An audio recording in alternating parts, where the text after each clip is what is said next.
Lecturing online is quite different from offline, but with the right preparation and approach, online lectures can become more effective, enjoyable, interactive, and fruitful. Here's some advice to get you going in the right direction. Generally, lecturing online and attending a lecture online is more exhausting than doing so face-to-face, so don't just record your usual 2-hour PowerPoint presentation with audio and upload it for the students to watch. Students learn more when they're actively engaged and when information is provided in more manageable chunks. For this reason, try to use a mixture of synchronous or live and asynchronous approaches. You can deliver parts of your online lecture live to your students using Blackboard Collaborate Ultra in both Elium and Canvas, or you could use Zoom. Try to aim for no more than 1 hour in total so that you can maintain your students' attention. You can also replace parts of the lecture with your own shorter videos or knowledge clips, written information for them to read, or other existing videos. As well as incorporating more interactive components such as online Q&As in a discussion forum or online quizzes, as well as providing links to interactive polls or surveys. To get ready for a live online lecture, schedule the meeting and make sure students know how and when they need to attend. Share the URL for attending and any documents or rules of etiquette that they need. Decide how you want your audience to participate and make sure the students know in advance how to do so. For example, using the chat window to ask questions.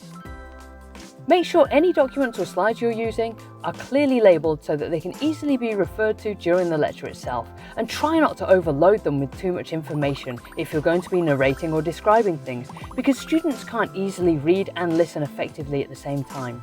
Instead, highlight any key points on each slide and also prepare a content slide outlining the lecture and return to that once in a while to aid in your structural clarity. Include an image or icon on any slides to indicate when you expect specific interaction, for example, if there's a quiz, a poll, a question or discussion. If you invite a guest lecturer, make sure that they also have time to prepare for the session and let them know what online tools they have available and what they need to do during the lecture itself.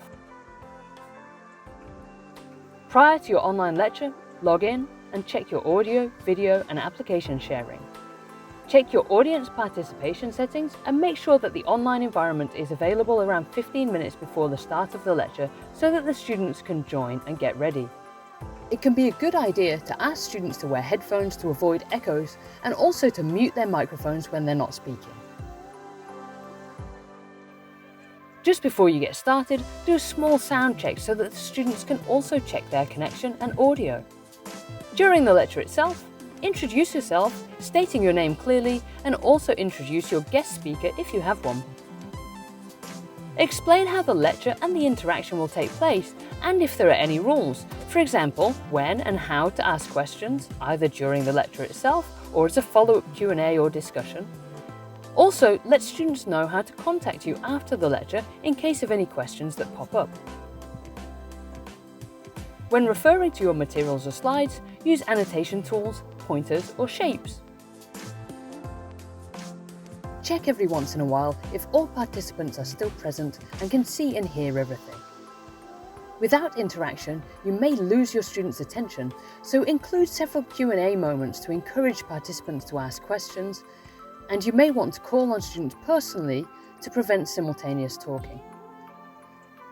If students ask questions during the lecture, either via their audio or via a chat box, acknowledge this and repeat the question so that everybody can hear before answering.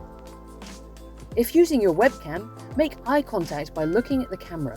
It may feel weird, but it helps participants feel more included and less isolated. Be aware that your non-verbal communication is significantly reduced, so try to keep your voice lively, make sure your full face is visible, and try to make sure that your gestures can be seen. Before ending an online lecture, make sure any further instructions are clear and follow these up afterwards with emails or announcements. Then when ending the session, make sure that everybody leaves the online environment before closing it down.